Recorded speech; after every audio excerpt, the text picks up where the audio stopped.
YouTube.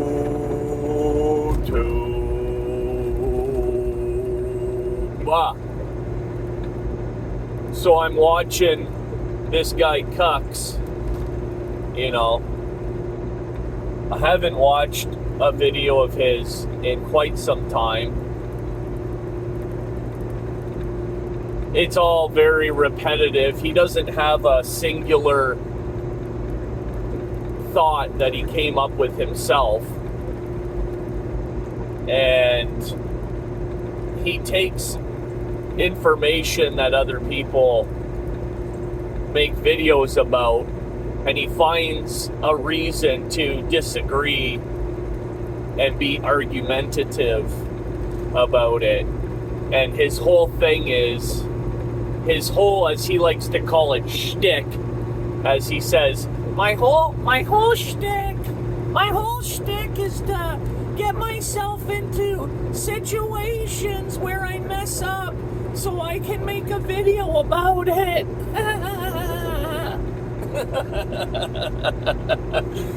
Yeah, he said that. But no, his whole shtick is to take situations that his incompetence and unprofessionalism and simple-mindedness, you know, he finds himself in these situations, and then he tries to make everybody believe by manipulating his very simple-minded subscribership into believing that there was intention behind it. Like he has some sort of intention. This is all intentional, guys. He's like the tiniest, most angry little man on the internet.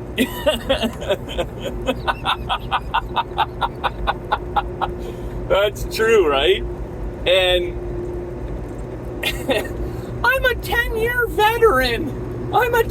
veteran. Dude, you spent like 4 of those years, at least 4 of those years at home, telling everybody that I'm not going to trucking anymore, guys. I'm not. I'm trying to do his voice. I'm not trying to go to truck. I'm done with trucking. And then as he's sitting there at his house, getting completely wasted every day, driving a truck simulator, and telling everybody that he's done with trucking. Oh my God. It's, yeah, you know, like, you know, he watches every video that I make, and then, you know, anytime I listen to his video, he, like I said, he'll use my words, right, and the words of other trucking YouTubers to try to make himself sound like he has 2 brain cells, and of course we know different, right? And the thing about the people that watch his videos is there are a few truck drivers in there, most of which are very are rookie drivers, but he's able to manipulate these people into believing he knows what he's talking about, and he tries to have an educated opinion on things.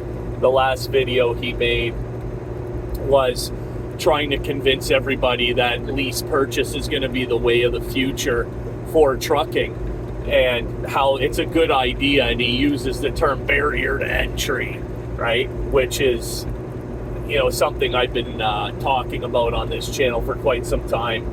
But with that being said, listen, of course, every trucking company would love to find enough suckers, right?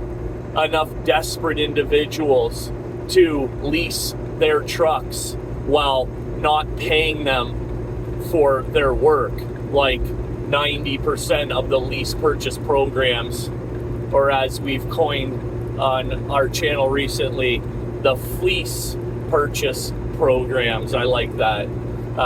You know, fleecing is a term that I heard many years ago that kind of explains, or defines the act of being taken advantage of, right? Being fleeced. And it really does speak volumes about what's going on in the trucking industry when it comes to lease purchase programs, truck rental programs. And, I could talk about it till the cows come home. He claims on his last video that one of the main reasons that he won't be a company driver is because of the way that they're treated. And one specific mention was home time, and that doesn't happen when you're a lease operator. They call me, like, he's like got this idea that he's like this big, big time. Mr. Big Time should be his channel name. Hi, I'm Mr. Big Time. Oh man, but he's come on, and then he'll make a video about why he quit his last lease purchase because he was supposed to get home. It's like he thinks that people don't have a memory or something. Like, dude, we've seen you quit your job, move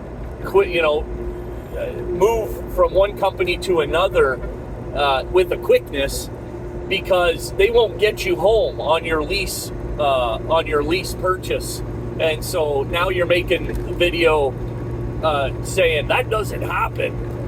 No, that don't happen. And when you're a lease operator, we're big time. Like, your inflated ego and sense of being is absurd. It's so absurd. And I mean, let's try to get down to reality. Let's try and get back down to earth, right? And we're all down here. We're all trying to do our best. And you're like way off on another. I don't even know where you live. It's all obviously we know where you live in a truck, but and you're going slowly, some days more quickly than others, going getting sicker and sicker by the day, by the sounds of it. But and I'm not trying to poke fun at that aspect of trucking, because there is some serious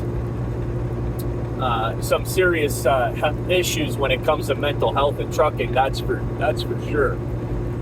sure, right? And I guess for some people, denial is a way of coping with their mental health, right? And definitively, 100%, without a doubt, this guy kukS, right? He definitely is in denial, right? He's one ignorant son of a gun, and that's a coping mechanism. That's what that is, right? How can I convince myself that I know what I'm doing and I've got it all under control, when in fact my life has become completely unmanageable? And then how in turn can I convince my people that watch my videos, right, that I got it all figured out? Well, let me try to tell them that the reason I got booted at 7-Eleven was so I could make a video.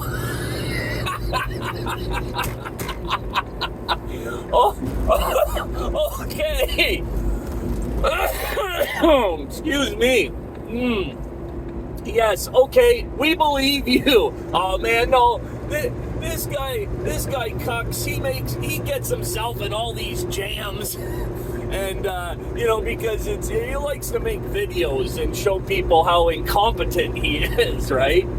Okay, buddy, like, hello, I'm from Earth, where are you from? It's, But it is getting old, man. Like, it's his even like when I sit here like this morning and make a video on it, it's like, ugh, God. It's just boring, right? It's boring. It's like, okay, you are the low-hanging fruit. I can sit here and poke fun at your ignorance and for days and days, right? Make videos about how out of touch you are, right? You're just completely out of touch, and but I don't necessarily know that anybody really wants to hear it. I mean, we can all see it firsthand, right? So, lease purchase, while it's definitively 100% a predatory example, an example of a predatory behavior on the part of trucking companies, taking advantage of desperate individuals who, if it wasn't for these predatory contracts, would not be able to drive a truck for one reason or another in this country. And why do I say that? Okay, you don't see folks like me, right, getting involved in lease purchase programs because I don't have to. Because I personally, right, and it's gonna sound like it is what it is. I'm not sitting here with an inflated ego and telling everybody how great I am. But I will say there are drivers that are in a position such as myself where I don't have an issue with my license. I have 20 years of exemplary driving with no incidents, accidents, or otherwise. I am not involved in a clearinghouse situation. I have stayed at jobs for, I'm not a job hopper, right? My resume is, when somebody sees it, well, we would really like to have this guy on board. Look at his resume, look at his experience, look at his clean license, CVOR, right? Abstract, all that. And so we have the ability to move through this industry when we have options. We don't have to sell our soul to drive a truck. Does that make sense, what I'm saying? I don't have to sell my soul to drive a truck. And I would never. If I found myself in a situation where my only option was to get into bed with these predators, then I would get out of trucking altogether and find something else to do. Because that's a miserable existence. Right?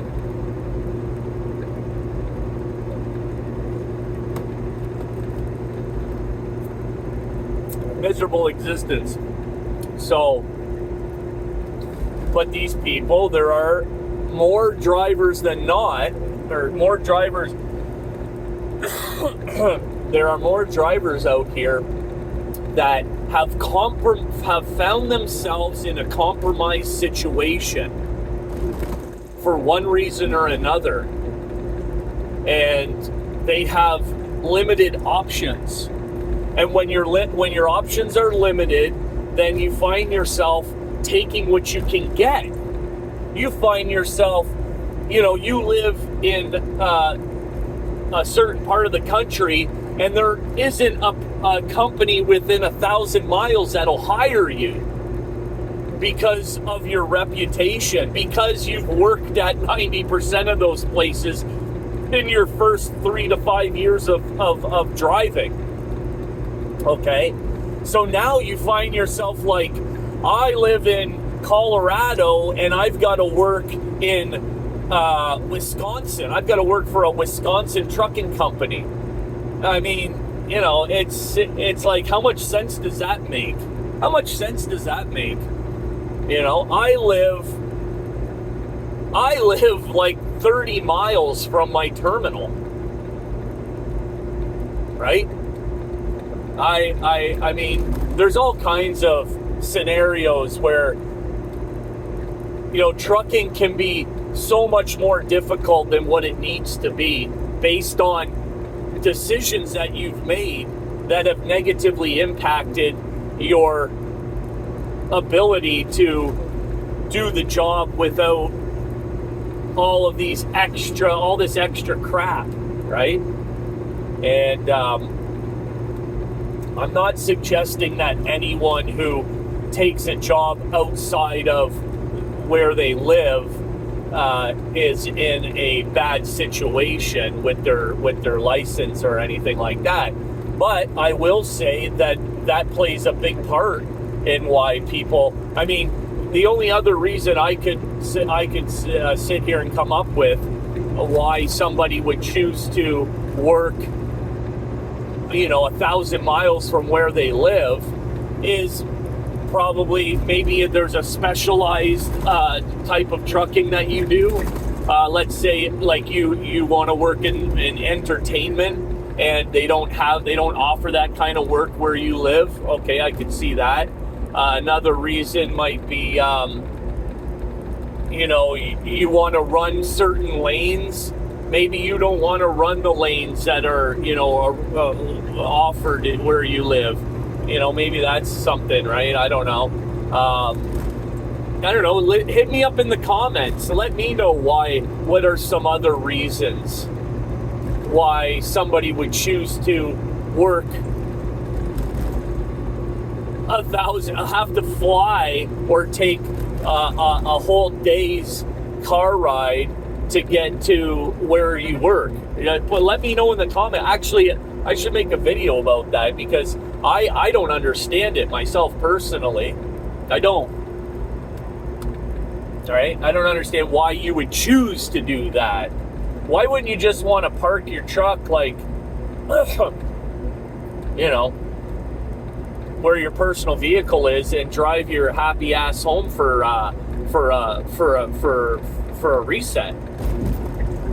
I mean, why wouldn't you want to get home every week or, you know, every month at least? I don't know, right? Maybe, I guess if you don't have a home, that would be a good reason, right? And God knows that the trucking industry has found itself in such peril that a lot of people involved in a lease or a truck ownership can't afford to do both, which is so sad. But yeah, I don't know, man. Like, it's just crazy. You'll never hear this guy kukS talk about, well, I don't know. He'll make up some nonsense, some garbage, some bullshit, right? And he'll spew that. And that's the entirety of his. That's the entirety. That encompasses his shtick. My shtick is that I pretend to know everything, and I don't.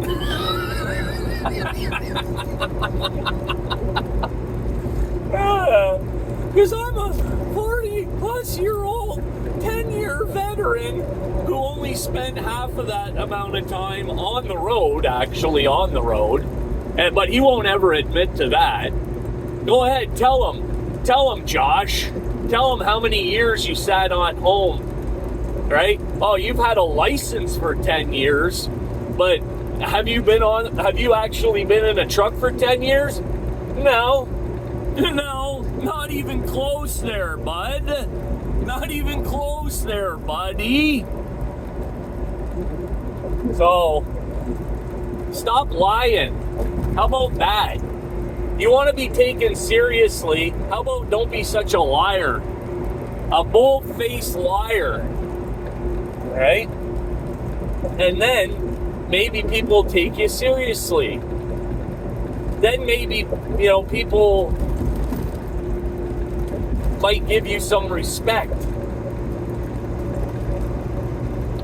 I don't know. It's just a concept. Maybe it doesn't work in the real world. What do I know? Right? What do I know?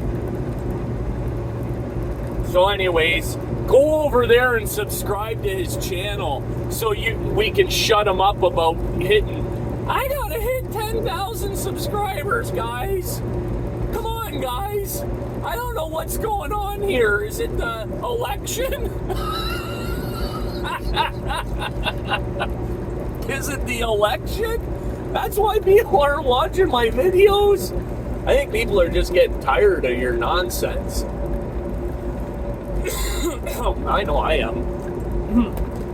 I know I am. So anyways, that's my shtick.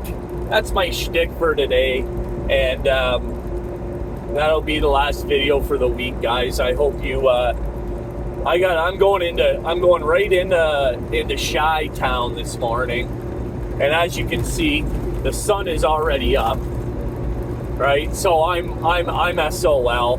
I'm going to be in the thick of it all morning, wishing that I was somewhere else, but I won't be. I'll be right there dealing with all the crazies in Chicago. Right? That's what I've got to look forward to. If there's one thing that I miss about the reefer game is getting in and out of these cities in the middle of the night. That's the best part about running reefer. Point blank, end of story. What's so great about running reefer? Getting in and out. Getting in and out while everybody's still sleeping. It's a beautiful thing. And when you get to the, not so much anymore because there's so many trucks that are parked for longer amounts of time these days, but back when I did reefer, you'd roll into the truck stop at like 5, 6 in the morning and you're guaranteed to get like perfect parking, right? Because all the guys that rolled into the truck stop at 3 in the afternoon, 4 in the afternoon and gobbled up all those prime spots, they're already gone, right? Their 10 hours is up, they're gone, they're out of there. So you just find yourself a nice spot and then the flip side of that is you've got to deal with sleeping during the day, which is a whole thing in and of itself that sucks, right? So, but you got to find some positives mixed in with the bullshit, right? Because otherwise, it's just a tough job. It is. It's a tough job. So, but yeah, I got to go in here. I'm going to be offloading this structural steel that I've got on. I'm hooked to my dedicated right now, which is a 53-foot Wabash roll tight. And I do, that's one thing about, oh yeah, you gotta love 94, right? It's like, if your kidneys weren't screaming at you already, they will be once you roll through Indiana on your way into Chicago. It's like, what? Do you not pay taxes in Indiana? Isn't there like a couple Ivy League schools in Indiana? Like, don't you guys have the tax money to fix your roadways? I don't know what that means. But who would have known that, like, Notre Dame is in Indiana? When I think of Indiana, I think of, like, Gary.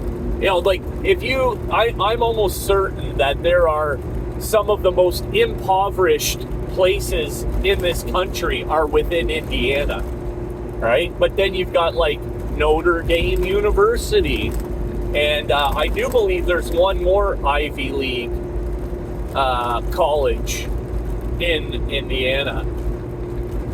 But for the most part, it's a cesspool. Where's all my Indiana-ers? Is that what you call yourself? I'm an Indiana-er? I'm sure you don't call yourself Indians or Indianians. Indianians? Indianiers? What's an Indian? What's somebody who lives in Indiana called? American?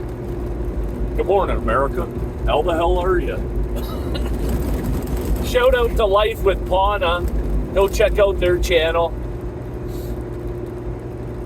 Good morning, America. How the hell are you? Guys, I just rolled into Love's. Ugh, they failed again. See, I drink decaf coffee, and if I just get rid of all the hats in my truck, I could probably fit a coffee maker.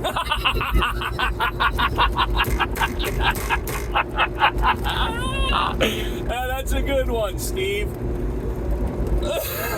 Come on, give credit where credit's due, right? All right, guys. Have a great day. Have a great weekend. We'll catch you on the next video. Hey, if you're not subscribed, go on up to the top there and hit the subscribe for me. What the hell? Show your appreciation for the channel. Gosh darn it.